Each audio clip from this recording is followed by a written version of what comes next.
OA more than AI. Sometimes OAI. Now, when I first came to the Philippines doing stand-up comedy, I was alone, literally alone, 2002, because of a viral video that I collaborated with an animator back in the States. His name is Dino Ignacio. And we animated to one of my older routines. You know, Flash animation was very new, but it was the best way to get your workout onto the internet. This is before YouTube and Facebook and all that. We animated to Marites versus the Super Friends.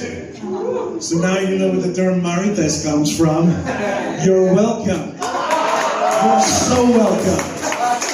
She's the first chismosa that outed the superheroes that we know. And so, because of the strength of that animated film, I came out to the Philippines for the first time, and I started performing cold. No one ever saw stand-up comedy before, and they found it really weird. Why am I not in a dress on stage?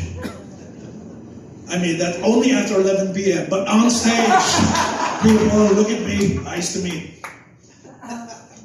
Yeah, it was really difficult. The following started, and it was, I guess I volunteered to bring stand-up in its form that you see it tonight.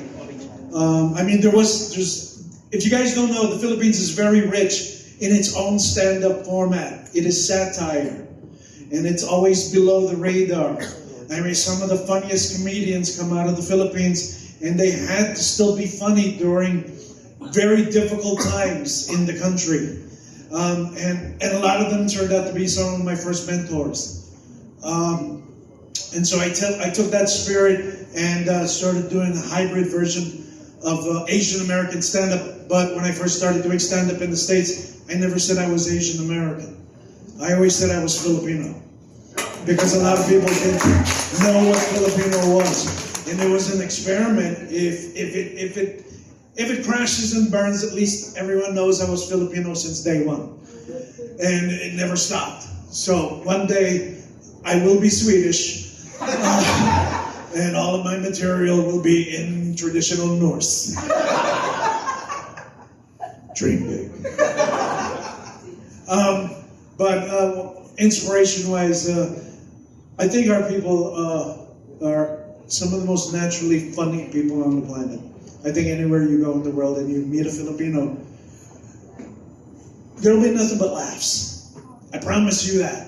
And I've been around the world, and I'm very happy to see that, like this group here, Comedy Manila, they're ready to take what they're doing around the world. If you can only get the visas worked out and proper corporate sponsorship. I'm looking at you, Potato Corner. I don't know, if you put crack in that, I love it. But seriously, coming here in 2002, there was no stand-up. I was the only one I was opening for myself. That's how bad it was. I had to do 2-hour shows, of me opening for myself and just doing a long set and doing Marites versus the Super Friends live every damn show. That's why I retired it. It is so hard to do. And if you guys did not see one of those shows back in the day, those free shows that broke every fire law at Greenbelt, I think those were fun, but scary for the guards. And then eventually, my favorite gig back in the day was a show at the UP Theater, a 3-hour show.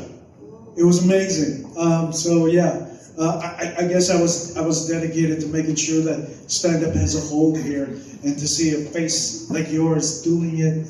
And look what happened. We got Comedy Manila, and that's why they've got their own scene, and it's not my scene to hog. It's theirs. It's ours. I'm still technically Filipino. I have 2 passports. So I'm very proud of these guys, and I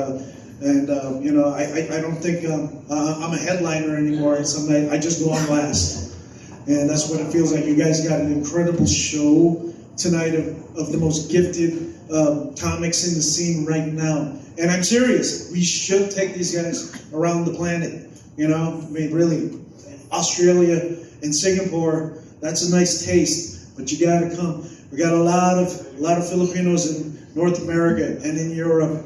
Oh my God, you guys would kill over there. But you know, I'm very proud to be the unofficial ninong of this whole group. So yes, next question. Thank you.